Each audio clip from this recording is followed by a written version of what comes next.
Hello everyone, and welcome to my channel, The Museum Archive. Today, we are here in one of the most visited museums of the world, the British Museum, London. On this video, I would like to explore the 7 astonishing relics of the ancient Egyptian and Assyrian civilization.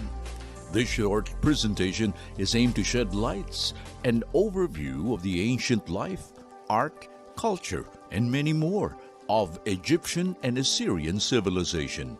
At the end of this video, you will be able to grasp ideas and knowledge about one of the greatest civilizations of the history of mankind.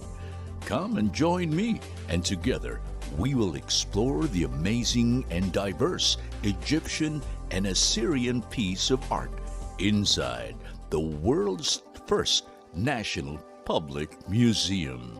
The objects which you see now are very few, since there are over 50,000 Egyptian relics and monuments under the British Museum. The limited space in the museum is the primary reason why many of the objects were kept undisplayed for public exhibition. You may wonder, how did these foreign historical and cultural significance from different countries come in this museum? Though some of the objects here were sold and brought and scholarly obtained, some of which were a byproduct of the British colonization, like the Rosetta Stone, which became a property of the British after Napoleon's defeat under the terms of the Treaty of Alexandria in 1801. By the way, this museum was founded in 1753, and currently there are 8 million works objects in the collection from anywhere in the globe in 6 different continents, making it the first museum to cover all fields of human knowledge. Currently, there were 50 films taken every year, making the museum the Hollywood Museum.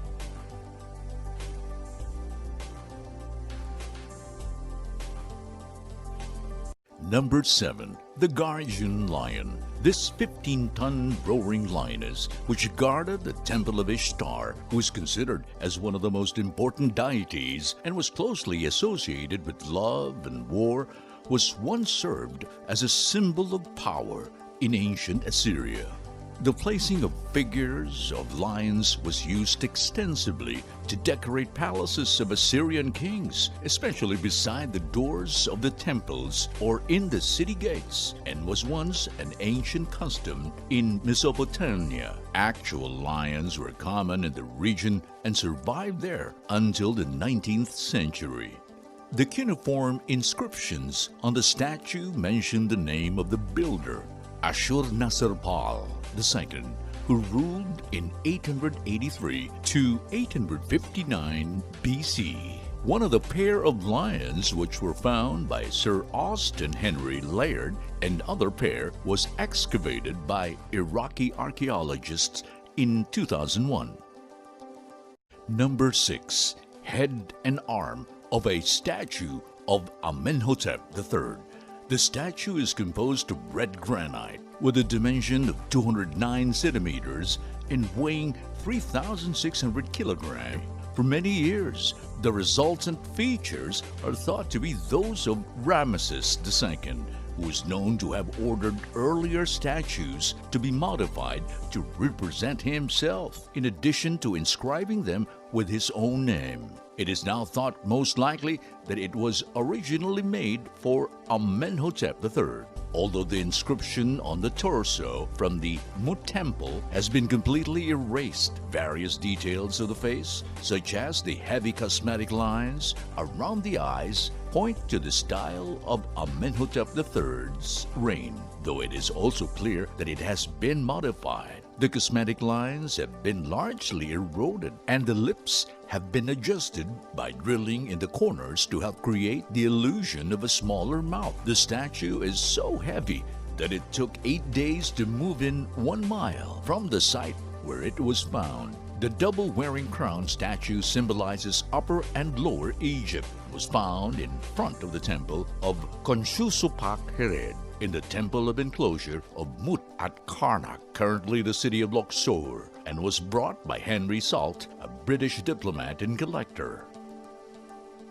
Number 5. Human-headed winged lion. The five-legs creature that stands 100 centimeters and 363 in length was once called by Assyrian ruler King Ashurnasirpal II, the beast, which stood at the gates of his palace, a gesture of showing of power of a king to those all who entered, and a guardian that serves against evil spirits. The creature has 5 legs so that it looks like it stands firm when viewed from both the front and the side. And like other protective lions which wear ropes, the human-headed winged lion is believed to provide magical protection for the building. The colossal creature that embodied the strength of the lion, the swiftness of birds indicated by the wings, and the intelligence of human head was excavated by British archaeologist Austin Henry Layard, who worked in Assyria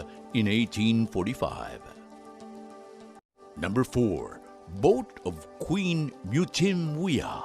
This 82 centimeters, 216 centimeters, and 40 centimeters granodiorite statue was excavated in ancient Upper Egypt by 1400 BC in the period of the 18th dynasty. In the land of the Nile, boats were common means of transport and also a symbol of ritual activity. Model boats carried by priests conveyed the statues of certain deities from temple to temple in processional feasts.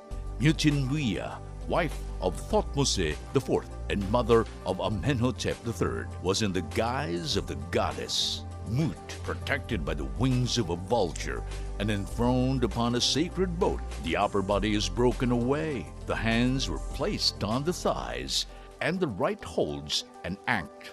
Part of the head of the figure is also preserved.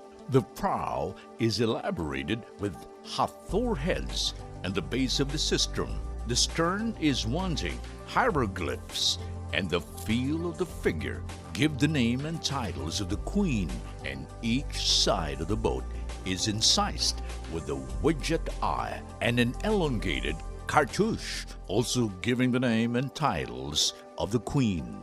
The prow is inscribed with cartouche containing the prenomen and nomen of Amenhotep III. Number 3. Sarcophagus of Marimosi. The 24 by 53 centimeters granodiorite Sarcophagus of Marimosi was found in Upper Egypt, which belonged to the 18th dynasty. Marimosi, with the title name King's Son, overseer of the treasury, steward of the peasantry, and many more, was a viceroy of Kush who served under Amenhotep III's reign for 4 decades. Historically, during the New Kingdom about 1550 to 1070 BC, majority of anthropoid human-shaped containers for mummies were wooden coffins. However, there are a number of sarcophagi made of hard stone, and the Sarcophagi of Marimosi are among the finest. The wig and the beard identify the figure as divine because of the identification of the deceased of the god Osiris. The text on the front and the sides are a combination of wishes expressed by Marimosi and spells spoken by various gods for his well-being. Number 2. Balawad Gates. The 3 set gates decorated with bronze band dating to the reigns of Ashurnasirpal II and Shalmaneser III had been one of the adornment of the main doors of several buildings at Balawad, the modern village in Nineveh province of Iraq. The extensive use of narrative art depicting the exploits of Assyrian kings has cemented their position as some of the most important surviving works of art of the Neo-Assyrian Empire, comparable to the extensive Assyrian palace reliefs, which variety of images gives an insight into the life, technology, and civilization at that time. The gates were embossed and inlaid with chaste decoration showing scenes of warfare, the presentation of tribute, and the hunting of lions and bulls. Each pair of gates consisted of 16 bronze bands, 8 each side, and were arranged in a decorative scheme. The bronze edging strips on the doors were inscribed. Beyond the borders are a second pair of outer borders, which include decorative rosettes. The 8 bands on each door would have been over 285 feet long in total, and they decorated and strengthened the outer face and door post of each door. The gates in the British Museum were discovered in 1878 by first Assyrian archaeologist Hormuzd-Rassam. By the time of their discovery, the wood had already rotted away and only remnants of the decorated bronze bands remained. The remains of 2 sets of gates can be found in the British Museum collection. Those from the Temple of Mamu are housed in the Mosul Museum. Small sections of the Shalmaneser bronze door bands are also at the Walters Art Museum in Baltimore and in the Istanbul Archaeology Museum. Number 1. The Rosetta Stone is placed in the very entrance, and it is the first relic that you will see and the famous object in the museum. Rosetta was named, referred to the place where the stone was found. Present-day Rashid City in Egypt. The broken and incomplete 3,000 years old Egyptian monuments is 114.4 centimeters high, 72.3 centimeters wide, and 27.9 centimeters thick, and is about 1,600 to 1,700 in English words, and was copied to the large stone slabs called stela. It was written in 3 types of writings and features 14 lines, hieroglyphic script, the hieroglyphs, suitable for a priestly decree, demotic, the native Egyptian script used for daily purposes, meaning language of the people, and the ancient Greek, the language of the administration.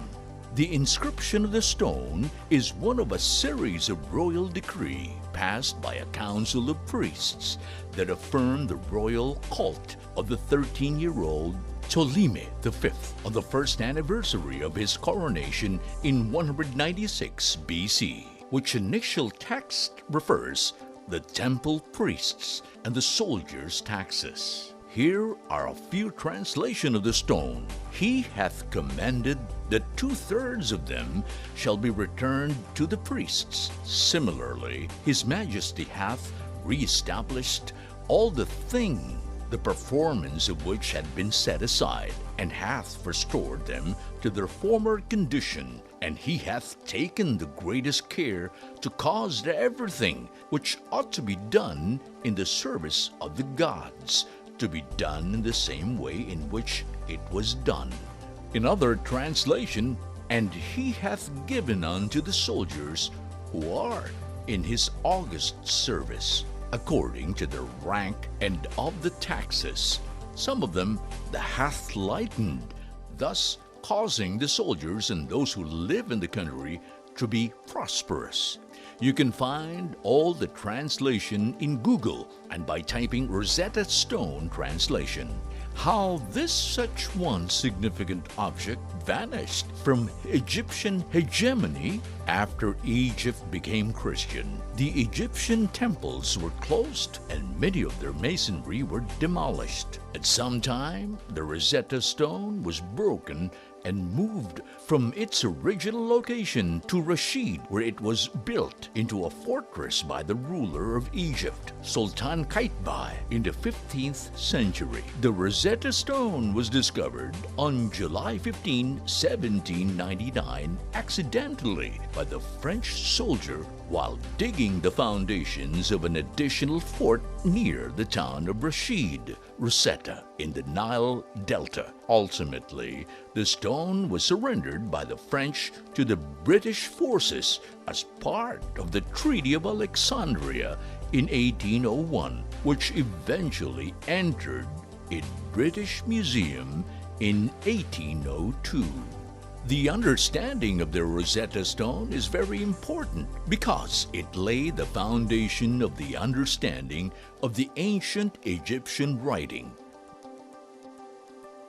That's all, guys. Hope you enjoyed this short video. I would like to thank the British Museum for the valuable sources and materials, and also Wikipedia, Ancient History Encyclopedia, and Google Art and Culture. Please don't forget to comment and share your ideas below. And for more video presentation about museum relics, monuments, artifacts, please click like and subscribe to my channel, Museum Archive. And for images and description of Egyptian and Assyrian display in British Museum, please follow my Instagram, Randolph Gatan Borsis. Thank you.